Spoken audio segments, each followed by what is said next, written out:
जब मक्के के अंदर, जब मक्के में भी इस्लाम फैला, मदीने में भी, मेरे भाइयों, अब इस जरूरत पड़ी कि इस्लाम का प्रचार दूसरे शहरों में कराया जाए, जरूरत पड़ी कि दूसरी सिटी में भी इस्लाम का प्रचार हो। तो हजरत मुआज इब्न जबल को अल्लाह के नबी सल्लल्लाहु अलैहि वसल्लम ने यमन का गवर्नर बनाकर भेजा।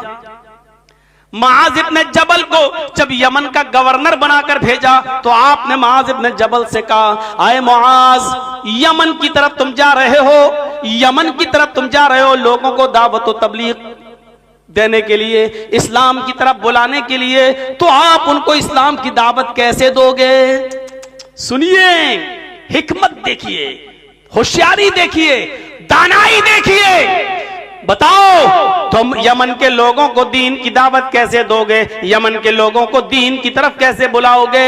हजरत मुआज इब्न जबल इसका जवाब देते हैं, क्या अल्लाह के नबी, मैं उनसे कहूंगा कि बुनियल इस्लाम वाला खमसिन, शहादत अल्लाह इलाहा इल्लल्लाह व अन्ना मुहम्मदर रसूलुल्लाह व इकामिस सलाह व ईताइज ज़कात वल हज व सौम रमजान। मैं उनसे कहूंगा कि कलमा पढ़ो, ला इलाहा इल्लल्लाह मुहम्मद रसूलुल्लाह, तौहीद पर कायम हो जाओ, तुम्हारे ऊपर 5 वक्त की नमाज फर्ज है, तुम्हारे ऊपर रमजान के पूरे महीने का रोजा फर्ज है, तुम्हारे ऊपर इस्तिताअत होने पर ज़कात भी फर्ज है, तुम्हारे ऊपर खाने काबा का हज बैतुल्लाह की ज़ियारत जिंदगी में एक बार तुम्हारे ऊपर फर्ज है। अल्लाह के नबी ने कहा, ना आए मुआज, तुम इस तरीके से दावत दोगे तो यमन के लोग कभी तुम्हारे करीब नहीं आएंगे।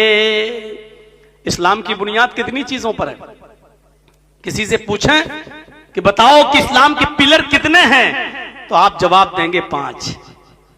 यही तो है ना इस्लाम, कलमा तौहीद यानी ला इलाहा इल्लल्लाह मुहम्मदुर रसूलुल्लाह, और नमाज, रोजा, हज और ज़कात, ये 5 चीजें, और 5 की दावत भी देना है।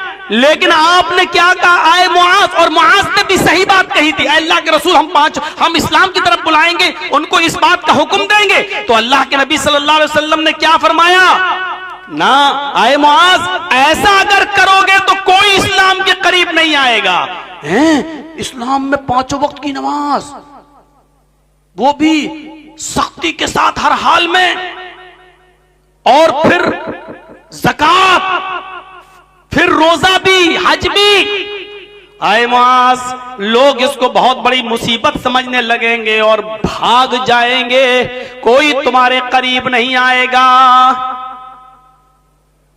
आज